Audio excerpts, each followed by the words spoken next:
Kan kunci. Tuh, giliran mau kan? Kau ni. Sabai. Ayo, biar sabai. Oh, ni ada mana? Si mani bayi bah kungri hasil.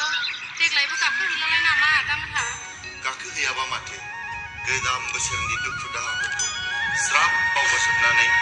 Gedan besar ni, gedan misalnya, gedar kesejam. Masih gitu berah? Aje sekali yoga kenane. Kandang ini, oh lega, jone.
Seni gibi